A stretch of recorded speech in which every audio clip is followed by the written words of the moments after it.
Hello दोस्तों, राधे राधे। एक बार फिर से स्वागत है आपका मेरे वीडियो में। तो हम लोग एक बार फिर से जा रहे हैं अपने पहाड़, और यहाँ पे 4 दिन की बारिश के बाद धूप भी खिल के आ चुकी है। और फिर मैं और पापा जा रहे हैं यहाँ पे पहाड़ जाने के लिए, कुछ सामान लेने के लिए। तो यहाँ पे पापा की ना बाइक स्टार्ट नहीं हो रही है, और फिर हम लोग ना दूसरी बाइक से जा रहे थे, जो कि है उसकी। वो कौन है अभी आपको मिलाऊंगी। तो पहले चलते हैं फ्रूट्स लेने के लिए। तो यहाँ पे बाइक उसकी गेट के बाहर खड़ी हुई थी, और हम लोग चल दिए थे यहाँ पे फ्रूट्स लेने के लिए। फ्रूट्स में हम ले रहे हैं यहाँ पे मैंगो, जो कि एकदम फ्रेश और ताज़ा से तोड़ के लेके आए थे। आमों में भी इतनी सारी वैरायटी होती है, मुझे तो पता ही नहीं था, सिर्फ आम खाने से मतलब था, गुठली कौन गिनता है। तो यहाँ पे इतने सारे आम रखे थे, सब अलग अलग वैरायटी के थे। तो जो कि ये अंकल ने ना अपने गार्डन से तोड़े थे, एकदम फ्रेश। उनका गार्डन यहीं पे शीश महल हट गार्डन के पास है, आप लोग भी लेने आइए। और फिर आम लेके हम लोग आ गए घर पे वापस, और फिर हम लोग अंदर गए। तो यहाँ पे रितेश बैठा हुआ था, ये मेरे दादा का लड़का है, और साथ ही भाभी भी बैठी हुई थी, और इसी के साथ दीपू भी आ गई थी। तो भाभी हमारे साथ आ रही है गांव, और दीपू हमारे साथ आ रही है आधे रास्ते तक। तो अब हम लोग फटाफट से तैयार होके यहाँ पे मैं अब सामान रख रही हूँ गाड़ी में, और फिर उसके बाद हम लोग जाएंगे गांव की तरफ को। तो यहाँ पे बहुत चिलचिलाती हुई धूप आ रखी है बाहर, और मैंने डाल दिया गाड़ी में सामान, और यहाँ पे भाभी लोग बैठने लग गए हैं, दीपू लोग तैयार हो रहे हैं बैठने के लिए, और मैं और दीपू चल दिए गेट खोलने के लिए। और फिर फाइनली हम लोग चल दिए थे गांव की तरफ को। आज सफ़र का आनंद आ रहा था, क्योंकि सफ़र में आज बहुत लोग थे, बहुत लोगों के साथ मज़ा आता है। फिर हम लोग चल दिए काठगोदाम की तरफ को, और आज भी हम लोग जाने वाले थे बाया भीमताल के रास्ते, क्योंकि जोलीकोट का रास्ता थोड़ा लंबा होता है। यार देखो, यहाँ ना इतने सारे टूरिस्ट आए थे, और ये ना गधेरों में जाके नहा रहे थे, और अभी बारिश इतनी आ रही है, तो ये बहुत गलत बात है। और फाइनली हम लोग आ गए यहाँ पे कैची धाम, जहाँ पे हमें मिला प्रसाद आज भी, और बाबा जी का आशीर्वाद लेते हुए हमने प्रसाद पाया, और प्रसाद पाके हम लोग चल दिए थे कैची धाम से आगे की तरफ को। और आगे जाके हमने देखा यहाँ पे तो पूरी रोड ही टूटी हुई थी, तो आप लोग सावधानी से आइएगा, पहाड़ आ रहे तो। फिर हम लोग आगे खैरना गर्म पानी, जहाँ पे हमें मिल गया चंदू, दीपू का भाई, मेरा भाई। तो ये लेने आया था दीपू को यहाँ से आगे की तरफ को। यहाँ पे फिर हमने इससे थोड़ी देर बातें की, और दीपू अपना सामान वामान निकालने लग गई यहाँ पे, क्योंकि दीपू अब यहाँ से अपने घर को चले जाएगी। और फिर उसके बाद दीपू और चंदू को बोल के बाय बाय हम लोग चल दिए थे खैरना गर्म पानी से आगे की तरफ को। यहाँ से हमने ली सब्जी, और मेरी नज़र पड़ी इस पे। तो आप लोग जो जो पहाड़ी है ना, वो इस सब्जी का नाम कमेंट में ज़रूर बताना। और उसके बाद मुझे यहाँ पे दिख गए पहाड़ के मक्के, जो कि बहुत ज़्यादा आए थे, और हमने भी ले लिए यहाँ पे खाने के लिए। और फिर आगे को गए तो यहाँ पे इतनी सुंदर वादियाँ नज़र आई, जो कि बारिश की वजह से यहाँ पे पूरी हरियाली छाई हुई थी। और फिर हम लोग आ गए यहाँ पे काकड़ी घाट, जहाँ पे कि है हमारा शिवालय, और यहाँ पे ना नई स्वामी विवेकानंद जी की ना मूर्ति स्थापना होने वाली है, आप लोग भी ज़रूर देखिएगा उसको।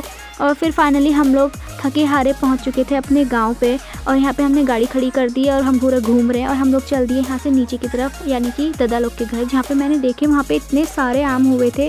और फिर हम लोग यहाँ पे पेड़ के नीचे बैठे, लेकिन मेरी नज़र तो आमों में ही गई थी। ये बहुत कच्चे आम हैं अभी, और इतने सारे लगे हुए थे, लेकिन ये ना बहुत लेट में पकते हैं, और ये अभी इससे भी ज़्यादा बड़े होते हैं। फिर हम लोग चल दिए थे सब लोग अंदर की तरफ चाय पानी पीने, मैं भी चल दी थी अंदर की तरफ। और यहाँ पे अंदर का घर बड़ा सुंदर था, पूरा मिट्टी का मड हाउस जैसा।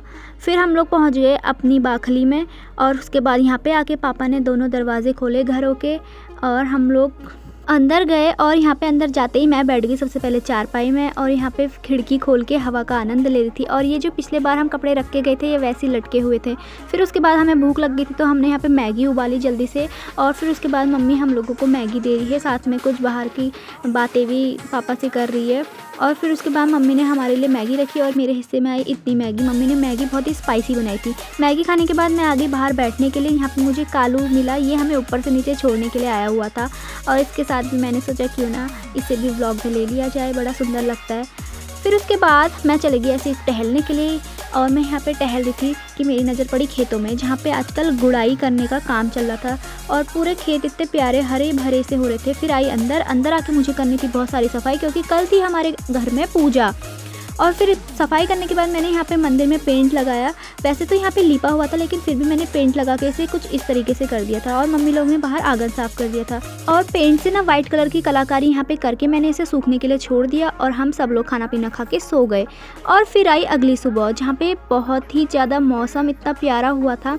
मैंने देखा बाहर आके चारों तरफ कोहरा लगा हुआ था, क्योंकि बारिश आई थी शाम को, और इस वजह से पूरा कोहरा हो गया। और भाभी यहाँ पे पानी भर रही थी, और मम्मी अंदर साफ़ सफाई करने में लग गई थी। थोड़ा सा लेट हो गया था मुझे उठने में। और फिर मैं गई अंदर, मंदिर देखा, ये आधा सूख चुका था, आधा अभी सीलन की वजह से गीला ही था, लेकिन ये ना बहुत प्यारा लग रहा था। फिर मैंने बाहर आके ढेलियों में गेरू लगाया, क्योंकि गांव में गेरू की ढेलियाँ लिखी जाती हैं जो कि बहुत शुभ माना जाता है। और दिवाली के दिन हम लोग भी गेरू वाला एक एपण ज़रूर अपने घरों में देते हैं। ढेलियों में गेरू लगाने के बाद मैं चले गई अंदर, जहाँ पे मैंने दूध उबालने रखी थी और साथ ही मेरी चाय बन रही थी। और मैं यहाँ पे खा रही थी कल जो हमने भुट्टा लिया था उसे, ये हमने कल आग में बनवाया था किसी से। और फिर मैं आ गई बाहर बेसवार लेके, बेसवार वाले एपण देने के लिए, लेकिन ये मुझे देने ही नहीं आ रहे थे, क्योंकि मैं इतने बड़े एपण बेसवार से पहली बार दे रही थी, तो मैंने ये छोड़ दिया क्योंकि मुझसे हुआ नहीं।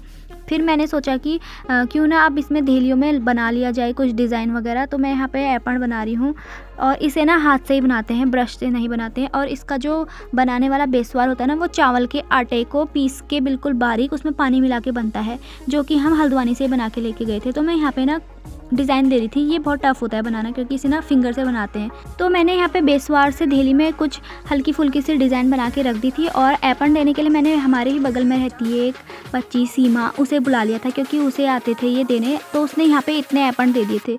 तो ये आप सोच रहे होंगे टेढ़े मेढ़े, लेकिन ये ऐसे ही जाते। और मंदिर में भी मैंने एक छोटी सी ढेली जैसी बना दी थी।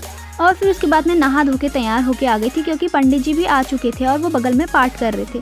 तो मैंने ये वाली ढेली कुछ इस तरीके से बनाई थी और एपण भी ऐसे दिए थे, और अंदर सारी ढेलियाँ बना के यहाँ पे तैयार कर दी थी। फिर गई मैं बगल में, जहाँ पे ताऊ जी चूल्हा बना रही थी, क्योंकि यहाँ पे भोग लगना था। और यहाँ पे पंडित जी पूजा कर रहे थे और पूजा स्टार्ट हो गई थी।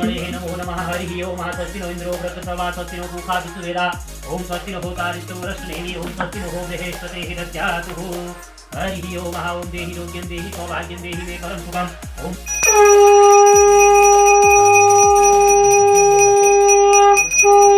बगल में ताऊ जी प्रसाद बना रहे थे, और यहाँ पे भाभी और ये प्यारी सी बच्ची खाना बनाने की तैयारी कर रहे थे। और मैं जा रही हूँ ये प्यारा सा गिफ्ट भानु भैया को देने के लिए।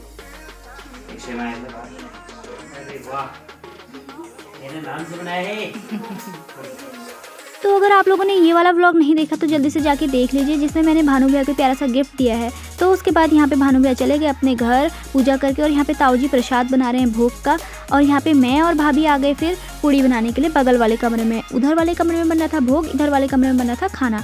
फिर उसके बाद पूरे परिवार वालों को हम लोगों ने खाना खिलाया यहाँ पे। और मैं उसके बाद सो गई थी थोड़ी देर, और सो के उठी तो यहाँ पे कोई भी नहीं था, और यहाँ पे पूरा घर खाली सा हो गया था। तो मैंने देखा कि पापा लोग ने सब समेट लिया था और वो लोग बाहर थे। और यहाँ पे अब जाने की तैयारी हो चुकी थी हल्द्वानी को वापस। और यहाँ पे हम लोग अपना सामान वगैरह पैक करके बाहर बैठ गए थे झोले वगैरह लेके। और यहाँ पे सीमा आ गई मेरे लिए पानी का बोतल लेके, जिसमें पानी लेके आई वो गाँव का।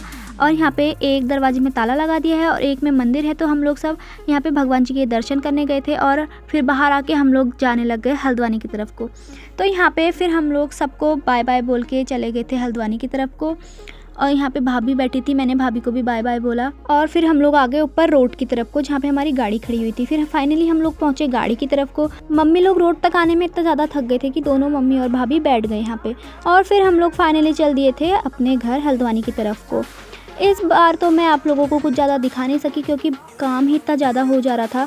लेकिन अगली बार हम जल्दी ही गांव आने वाले हैं, तो मैं आप लोगों को दिखाऊंगी अपने गांव की बहुत सारी चीज़ें। तो हम लोग को आधे रास्ते में यहाँ पे बारिश भी लग गई थी, और फिर यहाँ पे कैंची धाम पहुँच के बाबा जी से आशीर्वाद लेके हम लोग आगे की तरफ बढ़े। और आगे देखा कि मौसम ने एकदम से अपना मिजाज बदल दिया और धूप से सीधे काले बादल आ गए। और यहाँ पे भीमताल पे तो इतना प्यारा नज़ारा था, क्या ही बोले, आप खुद देख लीजिए। और फिर फाइनली इतना लंबा सफ़र तय करके हम लोग पहुँच गए अपने घर। तो कुछ इस तरीके से था मेरे व्लॉग। मिलती है अगले व्लॉग में, बाय बाय।